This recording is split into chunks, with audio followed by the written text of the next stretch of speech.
Reading every morning. Basic.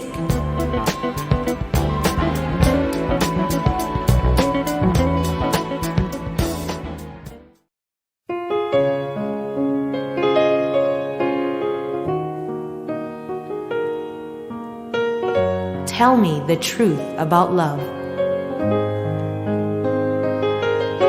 Some say that love's a little boy, and some say it's a bird. Some say it makes the world go round, and some say that's absurd. And when I asked the man next door, who looked as if he knew, his wife got very cross indeed, and said it wouldn't do. Does it look like a pair of pajamas, or the ham in a temperance hotel? Does its odor remind one of llamas, or has it a comforting smell? Is it quickly to touch as a hedge is, or soft as eiderdown fluff? Is it sharp or quite smooth at the edges? Oh, tell me the truth about love. When it comes, will it come without warning? Just as I'm picking my nose, will it knock on my door in the morning, or tread in the bus on my toes? Will it come like a change in the weather? Will its greeting be courteous or rough? Will it alter my life altogether? Oh, tell me the truth about love.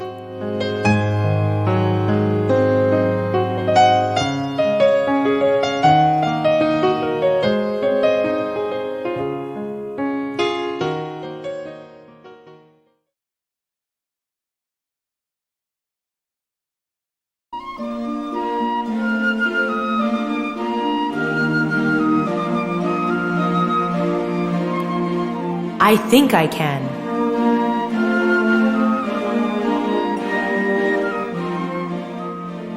If you think you are beaten, you are. If you think you dare not, you don't. If you want to win, but think you can't, it's almost a cinch, you won't. If you think you'll lose, you're lost. For out of the world we find, success begins with a fellow's will. It's all in a state of mind. Life's battles don't always go to the stronger and faster man. But sooner or later, the man who wins is the man who thinks he can.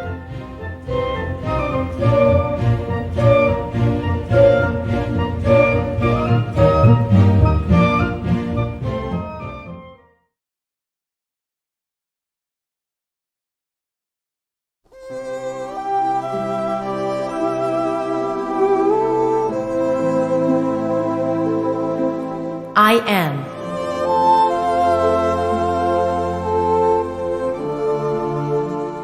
I am only one, but still I am one. I cannot do everything, but still I can do something. I will not refuse to do the something I can do.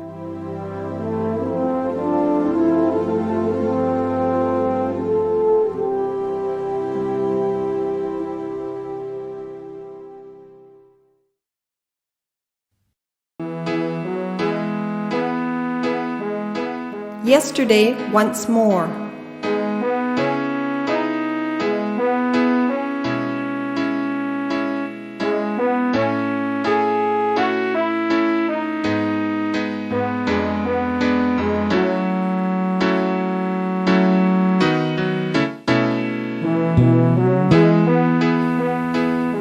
Thank you for the music, the songs I'm singing.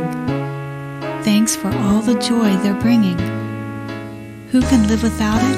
I ask in all honesty. What would life be?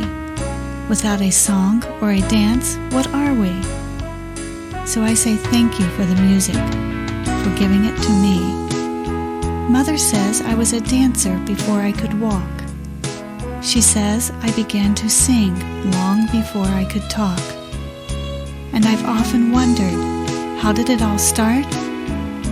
Who found out that nothing can capture a heart like a melody can? Well, whoever it was, I'm a fan. I've been so lucky. I am the girl with golden hair. I want to sing it out to everybody. What a joy, what a life, what a chance.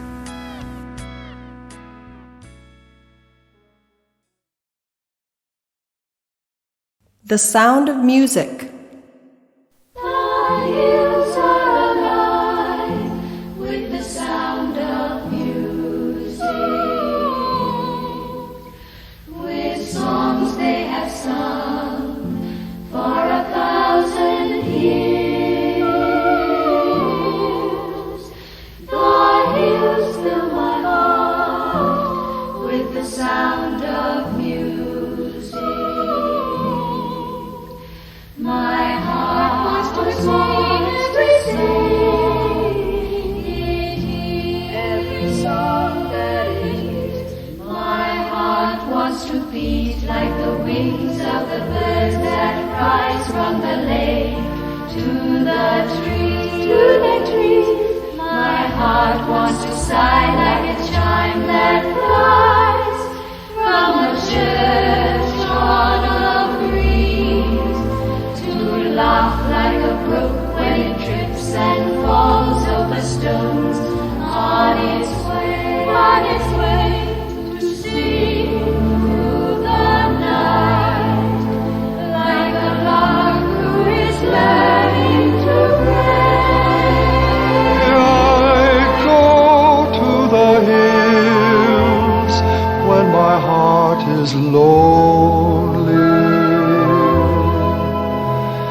I know I will hear what I've heard before. My heart will be blessed with the sound of music,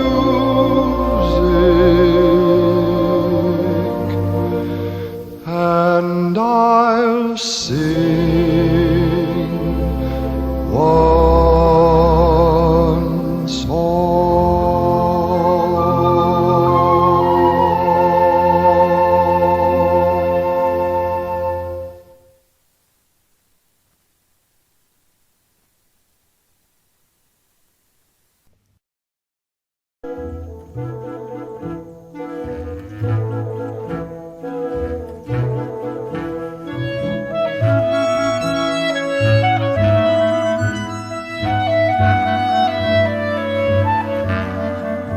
And now you are mine.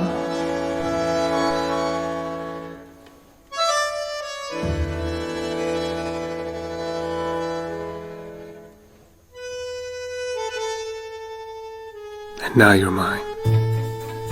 Rest with your dream in my dream. Love and pain and work should all sleep now.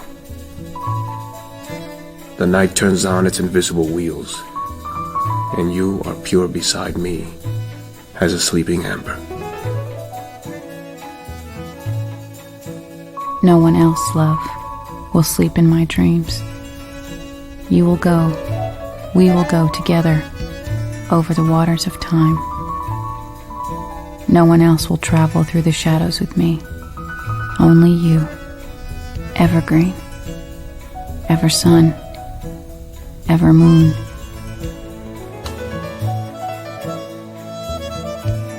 Your hands have already opened their delicate fists and let their soft drifting signs drop away. Your eyes close like two great wings, and I move. After, following the folding water you carry that carries me away. The night, the world, the wind spin out their destiny. Without you, I am your dream. Only that. And that is all.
A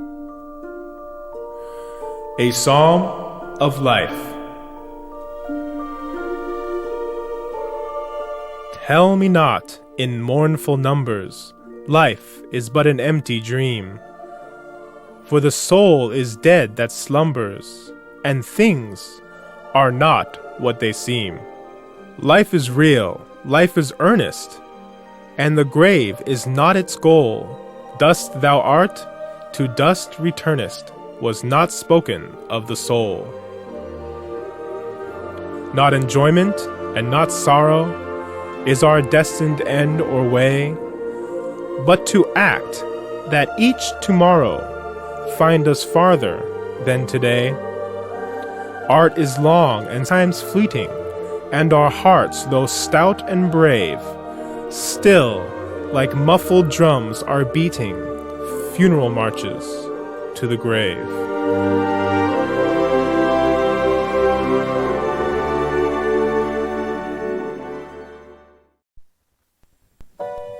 Lake of Autumn. I remember quite clearly now when the story happened. The autumn leaves were floating and measured down to the ground, recovering the lake where we used to swim like children. And the sun would dare to shine. That time we used to be happy. Well, I thought we were. But the truth was that you had been longing to leave me, not daring to tell me. On that precious night, watching the lake, vaguely conscious, you said our story was ending.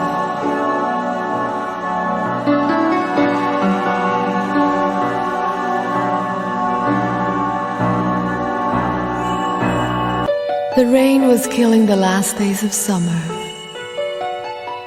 You had been killing my last breath of love since a long time ago. I still don't think I'm gonna make it through another love story. You took it all away from me. And there I stand. I knew I was gonna be the one left behind. But still, I'm watching the lake, vaguely conscious, and I know my life is ending.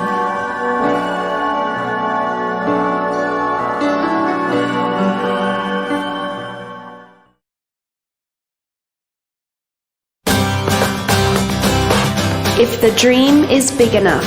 1. I used to watch her from my kitchen window. She seemed so small as she muscled her way through the crowd of boys on the playground. The school was across the street from our home, and I would often watch the kids as they played during recess. A sea of children, and yet to me, she stood out from them all.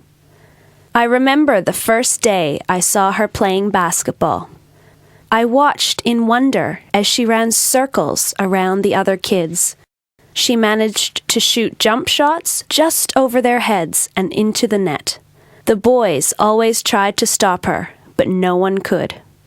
I began to notice her at other times, basketball in hand, playing alone.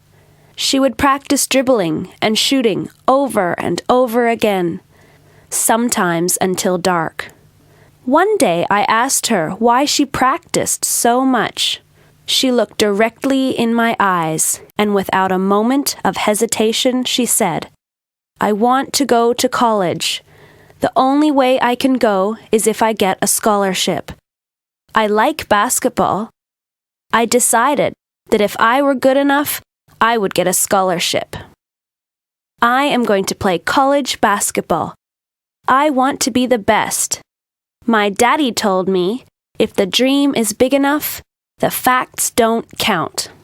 Then she smiled and ran towards the court to recap the routine I had seen over and over again. Well, I had to give it to her. She was determined. I watched her through those junior high years into high school. Every week, she led her varsity team to victory.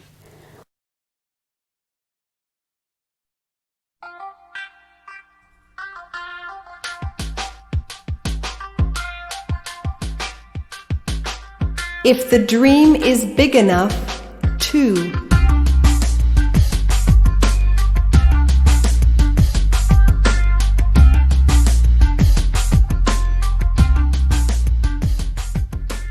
One day, in her senior year, I saw her sitting in the grass, head cradled in her arms.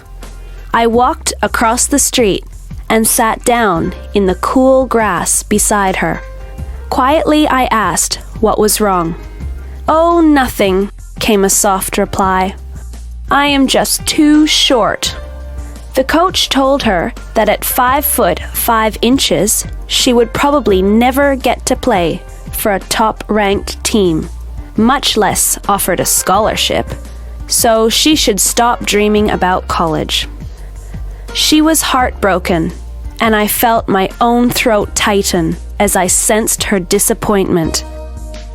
I asked her if she had talked to her dad about it yet. She lifted her head from her hands and told me that her father said those coaches were wrong. They just did not understand the power of a dream. He told her that if she really wanted to play for a good college, if she truly wanted a scholarship, that nothing could stop her except one thing: her own attitude. He told her again, if the dream is big enough, the facts don't count. The next year, as she and her team went to the Northern California Championship game, she was seen by a college recruiter. She was indeed offered a scholarship, a full ride to a Division I NCAA women's basketball team. She was going to get the college education that she had dreamed of and worked toward for all those years. It's true, if the dream is big enough, the facts don't count.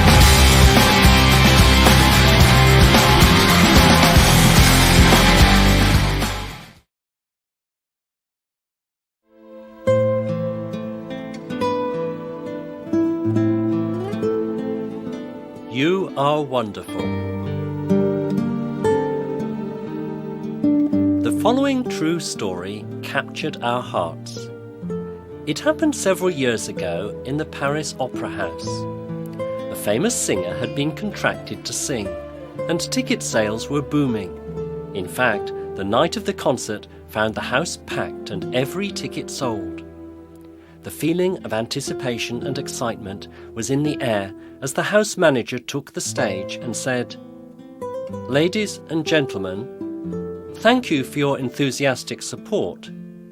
I am afraid that due to illness, the man whom you've all come to hear will not be performing tonight. However, we have found a suitable substitute we hope will provide you with comparable entertainment." The crowd groaned in disappointment and failed to hear the announcer mention the stand-in's name. The environment turned from excitement to frustration.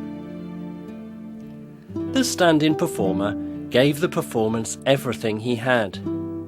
When he had finished, there was nothing but an uncomfortable silence.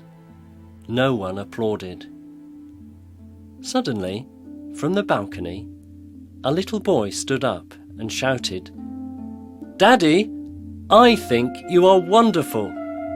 The crowd broke into thunderous applause. We all need people in our lives who are willing to stand up once in a while and say, "I think you are wonderful."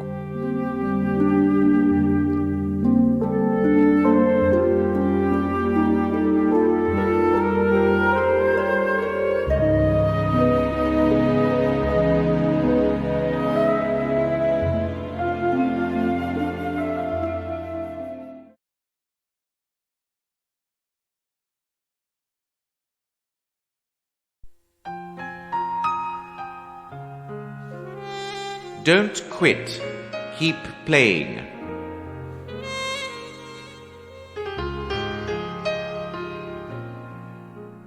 Wishing to encourage her young son's progress on the piano, a mother took her boy to a Paderewski concert. After they were seated, the mother spotted a friend in the audience and walked down the aisle to greet her.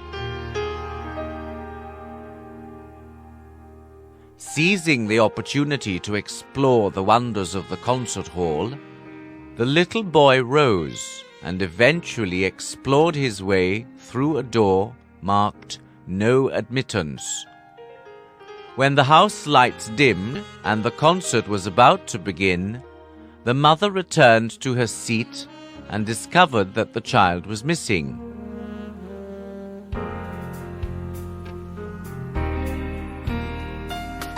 Suddenly, the curtains parted and spotlights focused on the piano on stage. In horror, the mother saw her little boy sitting at the keyboard, innocently picking out "Twinkle, Twinkle, Little Star." At that moment, the great piano master made his entrance, quickly moved to the piano, and whispered in the boy's ear, "Don't quit, keep playing."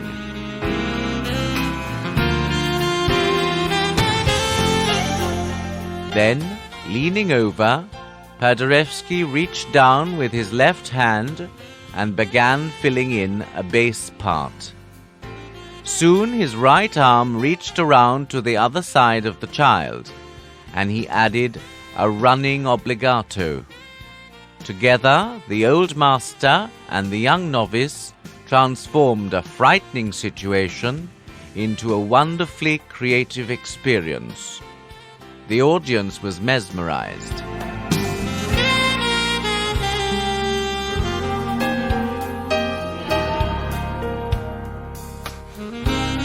That's the way it is in life. What we can accomplish on our own is hardly known.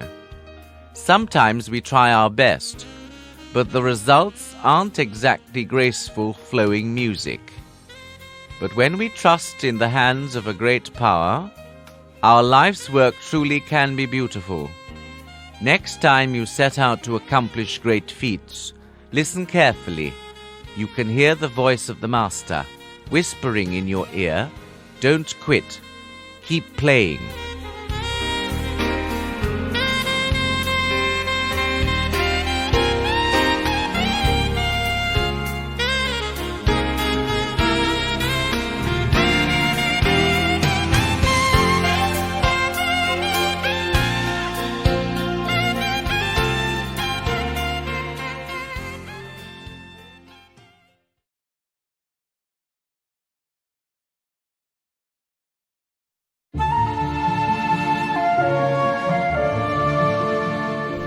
Courteous retort.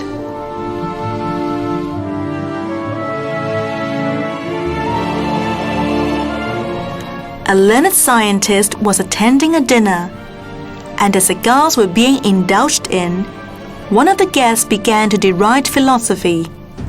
He went on rudely to express the opinion that philosopher was but another way of spelling fool. "What is your opinion, Professor?" he asked smilingly. "Is there much distance between them?" The professor surveyed his boorish vis-a-vis keenly for a moment, then, with a polite bow, responded, "Sometimes only the width of a table."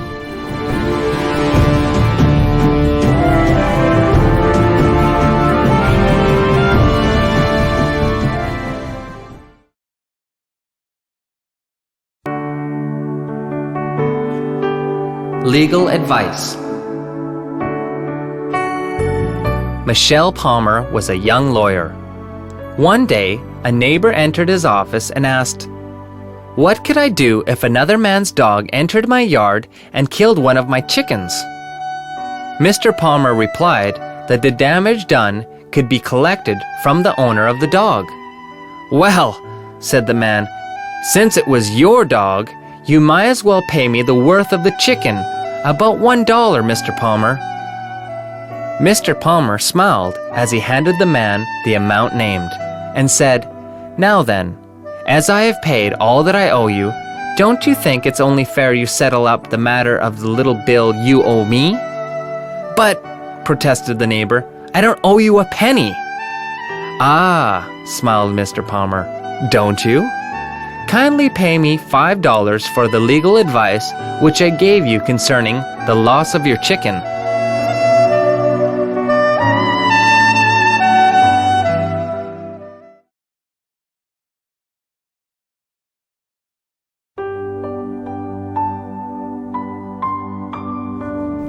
Tit for tat.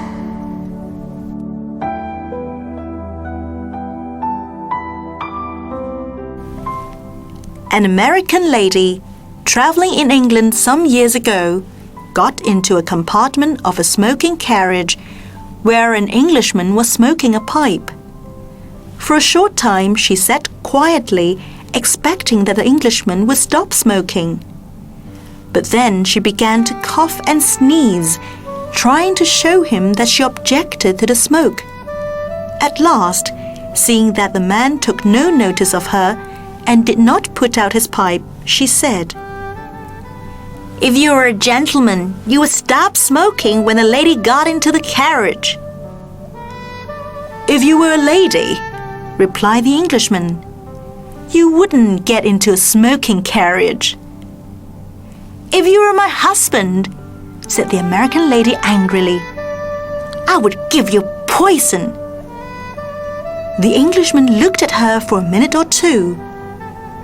"Well," he said at last, "if I were your husband, I would take it."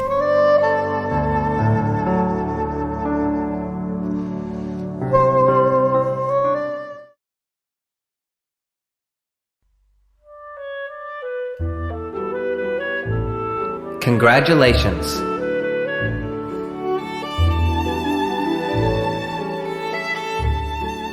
For a long time, Dr. Jackson had wanted to get a permanent job in a certain big modern hospital, and at last he was successful. He was appointed to the particular position which he wanted, and he and his wife moved to a new place to live.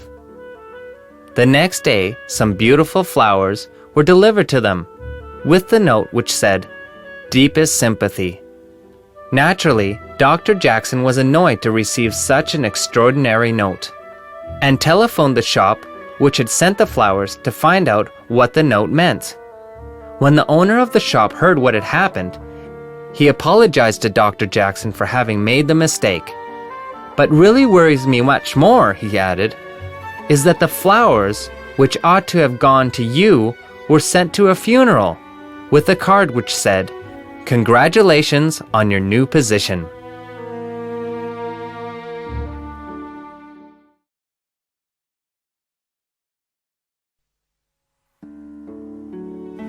Not included.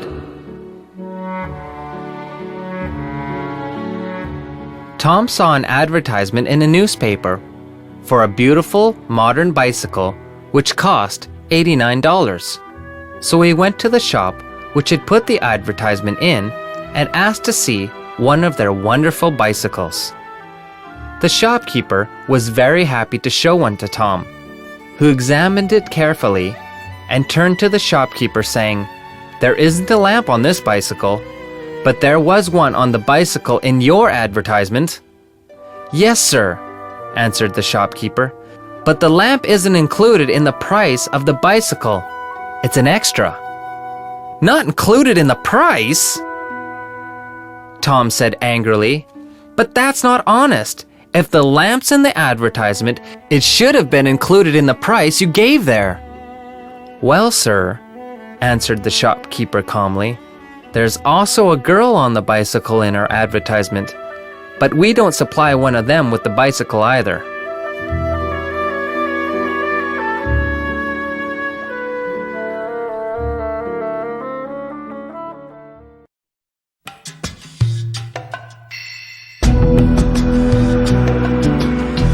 The place is full of mothers,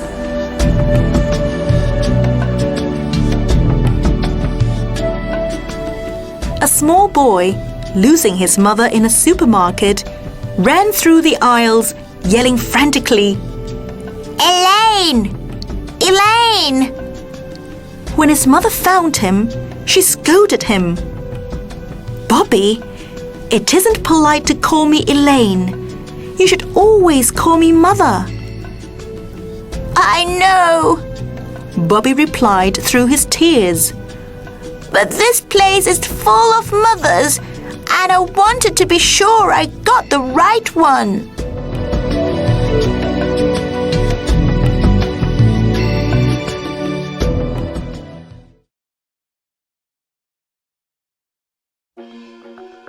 The Story of a Fire. 13 years have passed since, but it is all to me as if it happened yesterday. The clanging of the fire bells, the hoarse shouts of the firemen, the wild rush and terror of the streets. Then the great hush that fell upon the crowd, the sea of upturned faces with the fire glow upon it. And there, against the background of a black smoke that poured from roof and attic, the boy clinging to the narrow ledge so far up that it seemed humanly impossible that help could ever come.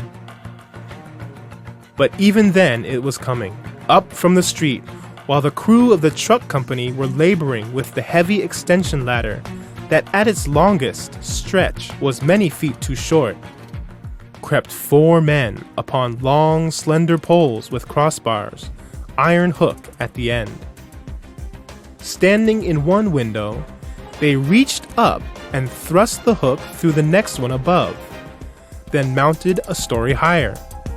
Again the crash of glass, and again the dizzy ascent.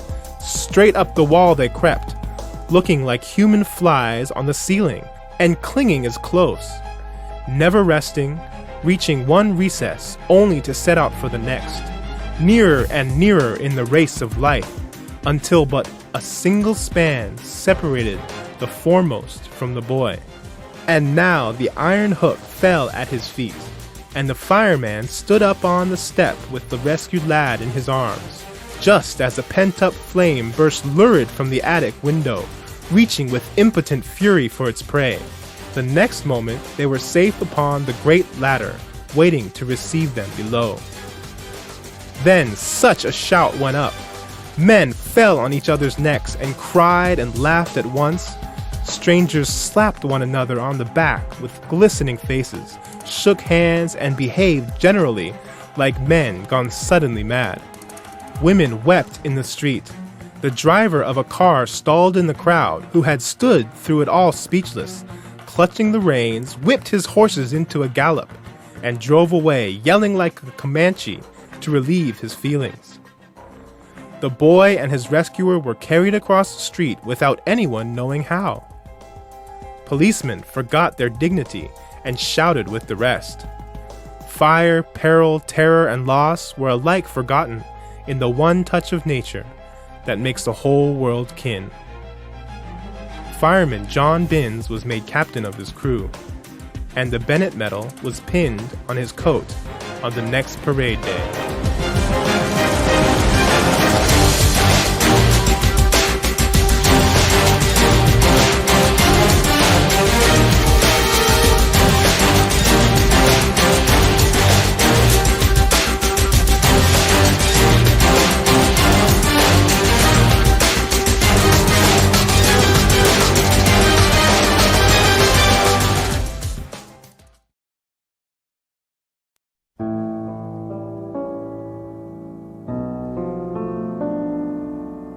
A math teacher's story.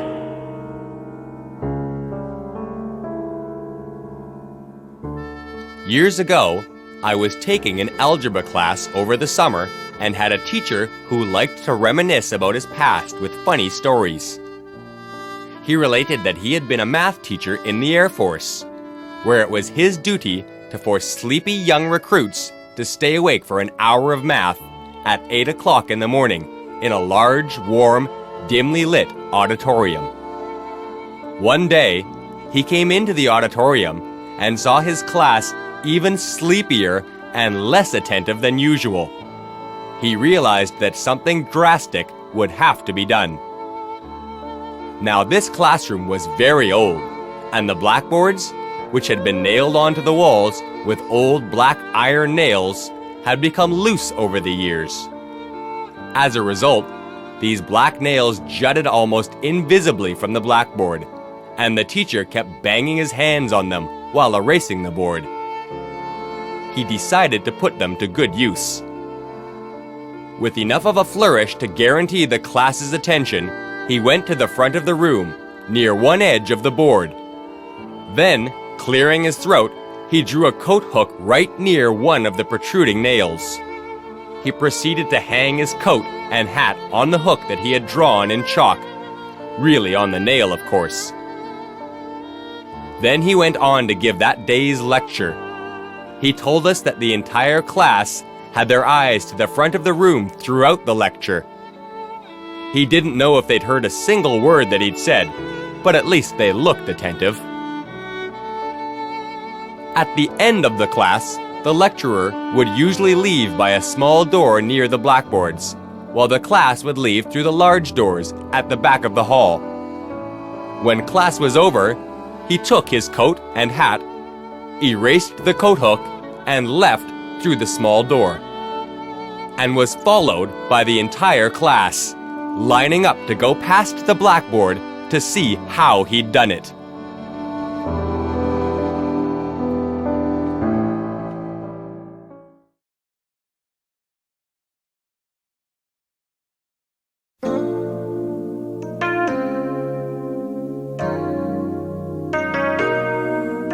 Nails in the fence.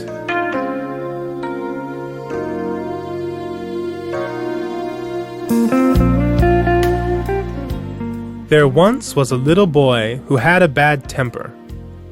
His father gave him a bag of nails and told him that every time he lost his temper, he must hammer a nail into the back of the fence.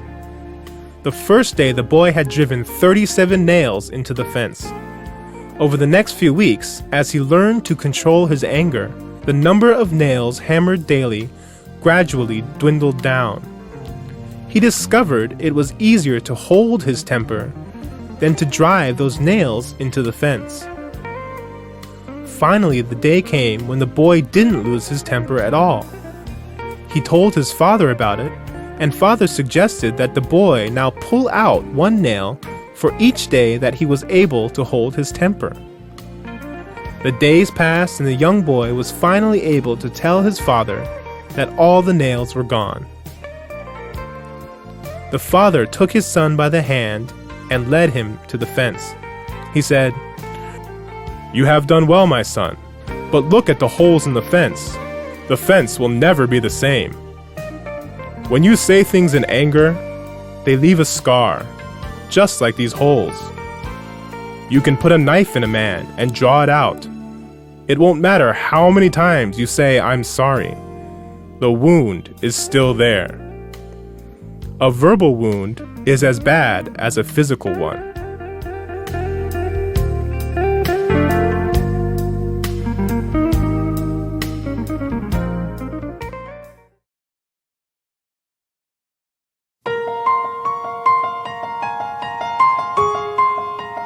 Love your mom. Excerption.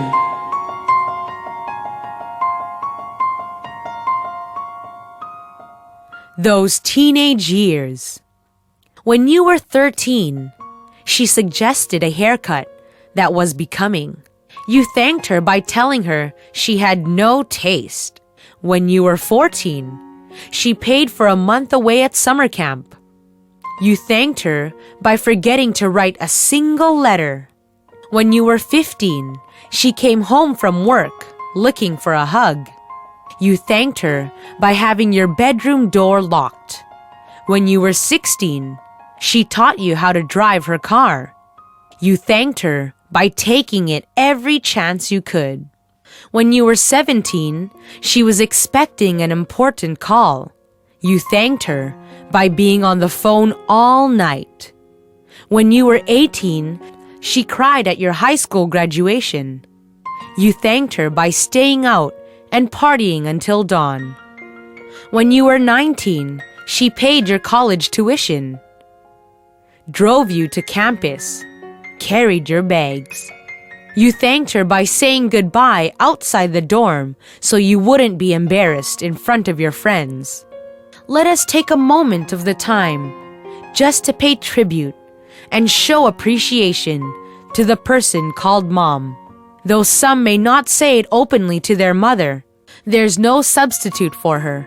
Cherish every single moment, though at times she may not be the best of friends, may not agree to our thoughts.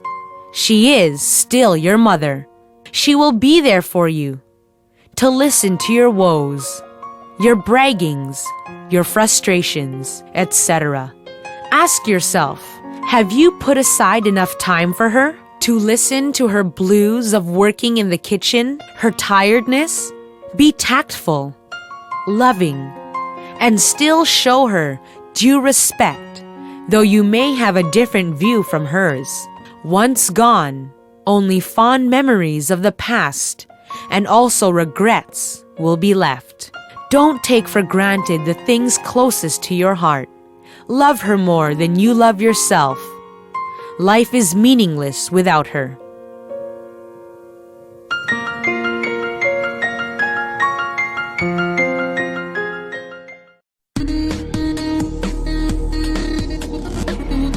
Be a queen.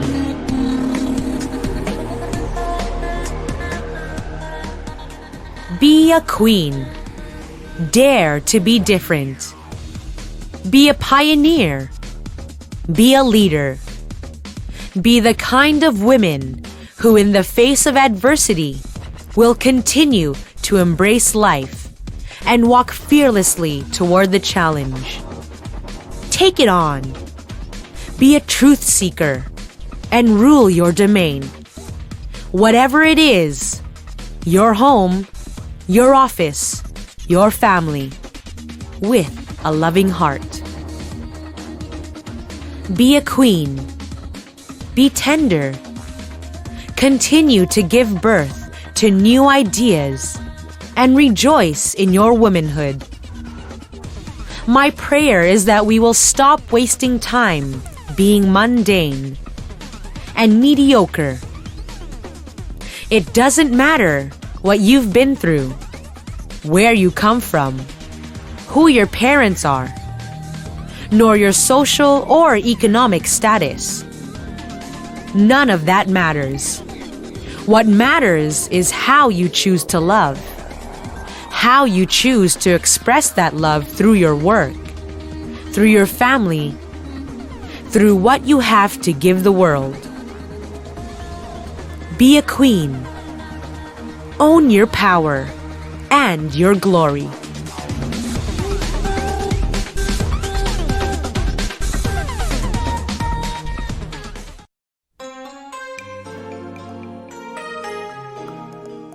Arabian Wisdom.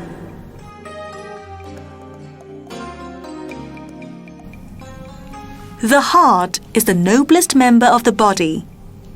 A wise man said that the worst of men is he who allows an evil desire to take root in his heart, for he shall lose his manhood.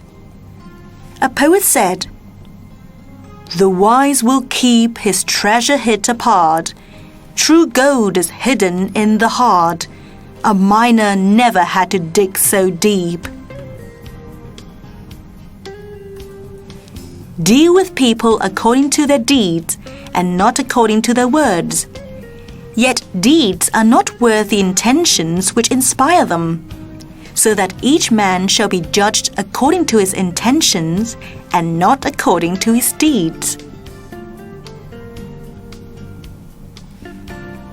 Luqman the wise said to his sons, "There are 3 things which are possible only under 3 conditions. You may not know if a man be really good until you have seen him in his anger. You may not know if a man be brave until you have seen him in battle. And you may not know if a man be a friend until you have come to Him in necessity.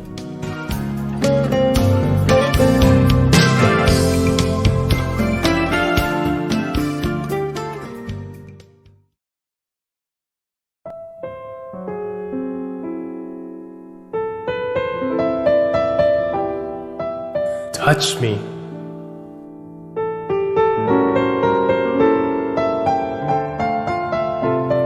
Touch me. Don't be afraid. I can't hurt you. Go ahead and touch my smooth surface. Feel the cold, glass-like smoothness and the crevices and lines that make me what I am. Use both hands if you wish. We are more similar than you dare to believe. Touch my face. Yes, I have a face like yours. It has weathered the centuries as yours has the years. My face portrays my evolution. Yours, the birth and death of a generation. My face has aged like yours, and we have endured together the testimony of Earth's elements. I have eyes like yours. My inscriptions stare out as you as I search for the meaning of why we are here. I look into your eyes and see who you are. Who am I? I was formed millions of years past, and now you see the results of my evolution. I can feel your hands and the sweat from your palms flow into the countless combination of the letters that make me. I know you. I have known you since I was able to breathe in the air as my smoothness began to take shape, and my color matured along with my natural flaws. You have known me since the days when you came to take me from my mother. You cannot hear me. I am static and unmoving. But I can hear your murmurs and your cries of pain and sadness. Your sons and daughters ask, why? There are no answers.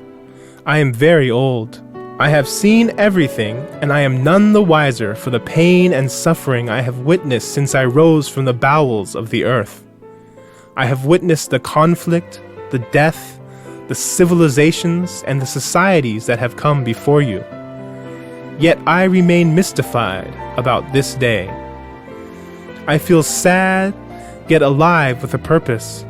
I have come to know those who are now an integral part of the reason for my being here at this place and time.